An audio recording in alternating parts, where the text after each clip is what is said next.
Okay, guys, so simming the first season, we're just using the Washington Wizards. It doesn't really matter. We're just trying to get to the NBA draft lottery. Here at number 14, you see the Suns, Mavericks at 13. Typically, Lamelo Ball is a top 5 pick, usually a top 3 pick, so these teams don't really matter. But if you were to fall, Pelicans at 9, Knicks at 7. Those are some interesting landing spots. But cracking the top 5, you see the Memphis Grizzlies. They've got Ja Morant. Doesn't make too much sense. The Bulls with Kobe White. Still doesn't really make too much sense. The Kings at number 3. They've got De'Aaron Fox. At number 2, you've got the Washington Wizards. With John Wall banged up, maybe that makes sense. And then at number 1, you see the Cleveland Cavaliers. They've got Garland. They've got Sexton. Why not just go James Wiseman? But the final order, you see Cavs, Wizards, Kings, Bulls, Grizzlies. As of right now, the spots I can see him going would be Wizards at 2, maybe Bulls at 4. With the number 1 overall pick, the Cleveland Cavaliers end up going with Anthony Edwards. And then at number 2, now you've got the Washington Wizards. Can we see Lamelo here? No. They're actually going to go with another guy that plays in the NBL in RJ Hampton. At 3, James Wiseman. There's no surprises there, going to the Sacramento Kings.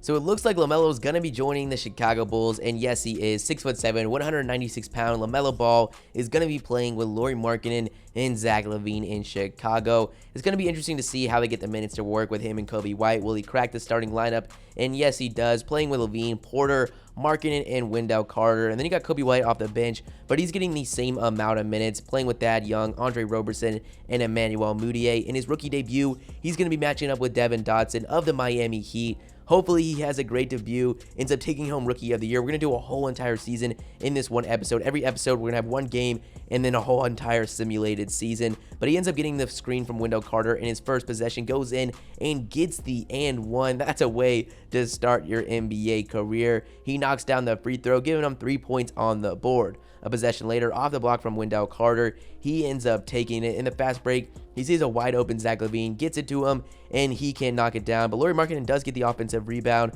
but again, can't get it to go. LaMelo ends up grabbing a defensive rebound, goes on the fast break, crosses up his defender, and goes in for the highlight dunk. He's got his first 5 points in pretty nice fashion. Looking at the dunk here, he rises up and bang, gets the highlight reel. Next possession, he's taking it down court, puts a move on his defender, calls from the screen from Wendell Carter, doesn't end up using it, puts it himself in a tough situation, dumps it off to Wendell Carter. He misses the layup, but he's wide open behind the arc off the offensive rebound, and he ends up knocking down the 3, giving the Bulls their first 8 points, all from LaMelo. He throws it to Lauri Markkanen on the fast break. He doesn't end up going for it, and he's getting double teamed in just 2 minutes into his NBA career. That is pretty crazy. He calls for a screen from Wendell Carter again. This time, he actually uses it, and he sees Lauri Markkanen, but doesn't make the right pass, and that's the first turnover of his career. A possession later, he ends up going by his defender, getting another slam dunk. He's got the Bulls' first 10 points. He's looking like the real deal.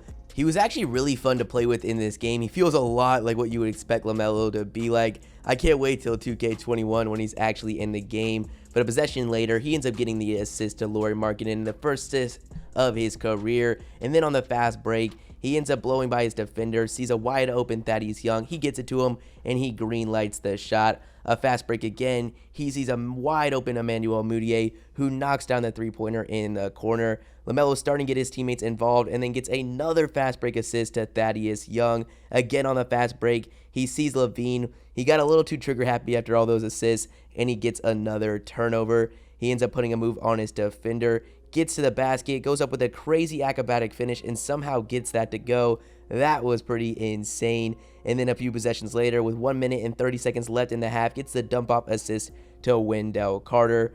He ends up finding a wide open Otto Porter. He ends up getting blocked by Bam Adebayo. But at halftime, LaMelo Ball is having quite a great rookie debut for the Chicago Bulls. He's leading them in points. He's leading them in assists. He's running the show. You see that three-pointer he made early on in the first quarter. That was his one and only three-point make of the first half.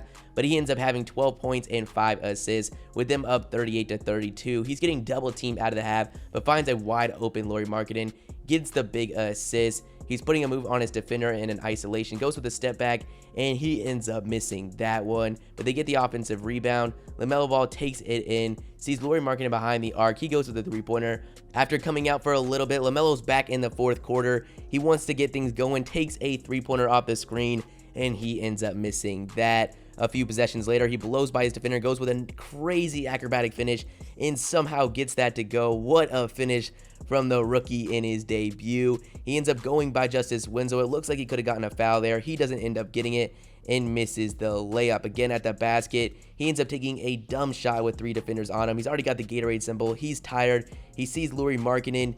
He ends up getting into the post, gets it back, calls for the screen, sees Lauri Markkanen from behind the arc. They're running a little bit of a 2-man action. He ends up sealing Markkanen's defender, giving him a wide open 3-pointer. He greens that and knocks it down with 3 minutes left. They're up by 6 points. He gives it to Markkanen in the post, goes with the give and go, and greens the acrobatic finish. Right now, he's the player of the game. There's no doubt about it. Looking at that basket here, the up and under, that was beautiful. With just about 53 seconds left, it's now a tie ball game. The Heat came back. Lamelo Ball needs to show the world why they took him with the number 4 pick. He ends up giving it to Porter in the corner. He blows by Dotson, goes up with the layup. Could have had a foul there again. Doesn't end up getting it. They're going to need to stop here. Potentially, we could see a Lamelo Ball buzzer beater. The Heat miss it. Lamelo has a chance right now to seal this game with 30 seconds left. He sees Markkanen cutting. Markkanen goes up with the shot and can't get it to go. They're going to need a stop here with 23 seconds left. Dotson's bringing it down. Lamelo Ball's playing solid defense. You've got Jimmy Butler in the corner. They end up giving it to him. Lamelo's playing off-ball defense, looking for a steal, or really not, just to give up a bucket. Jimmy Butler passes it to Lamelo's man and Dotson. They end up having to switch, and Lamelo's on Bam Adebayo. That's a mismatch they could expose, but Jimmy Butler goes with the shot, ends up missing it, but we do get an over-the-back foul, allowing Lamelo Ball to take a buzzer beater with 1.4 seconds. He pulls up from half court, and he hits it, but not in time. They're going to go to overtime. In the first possession of overtime, Lamelo's bringing it up the court, ends up going by his defender, goes in for the layup, could get a foul, doesn't get it. No points there. They're tied 64 apiece. But the second possession, though, he ends up getting the foul off the fast break. Going to the free throw line. He knocks in the first one. No problems there. Knocks in the second one. They're up 66-64. The Miami Heat end up matching them. They're back tied up. Lamelo goes with a step back 3 and ends up clinking it. The next possession, he ends up taking another 3. He feels like he's Steph Curry, but those things aren't going in. He's struggling from behind the arc. There's still a tie game, though. 66 apiece. Lamelo goes with the turnaround, gets a mismatch in Lauri Markkanen, who knocks down the easy layup with 47 seconds left. It's a tie ball game. Lamelo goes into the basket, can't get it to go. This overtime hasn't been too great for him, but with 27 seconds left, he gets the screen from Wendell Carter. He's wide open, and there it is, the game-winning assist. Lamelo Ball leads his team to victory in his rookie debut. What a start to his NBA career. At the end of the game, he ended up finishing with 22 points, only 7 for 15 from the field, but also had 9 assists. Now we're just going to simulate the rest of the regular season for the Chicago Bulls. At the end of the season, we see LeBron James take home MVP, and yes, Lamelo Ball wins Rookie of the Year, getting almost 17 points, over 7 assists, shooting almost 50, 40, 90. What a crazy season. He's in for a great career, but the Chicago Bulls end up becoming the 6th seed in the Eastern Conference, going against the 3rd seeded Cleveland Cavaliers, and they actually end up winning in 5 games. Looking at the playoff stats, Lamelo was a massive contributor, now an 83 overall, as he got 16 points on an amazing efficiency. In the second round, they're going against the Milwaukee Bucks. They end up losing in 7 games. That's the end of his rookie season. Make sure you guys like and subscribe. Tell me in the comments below if you want to see year number 2.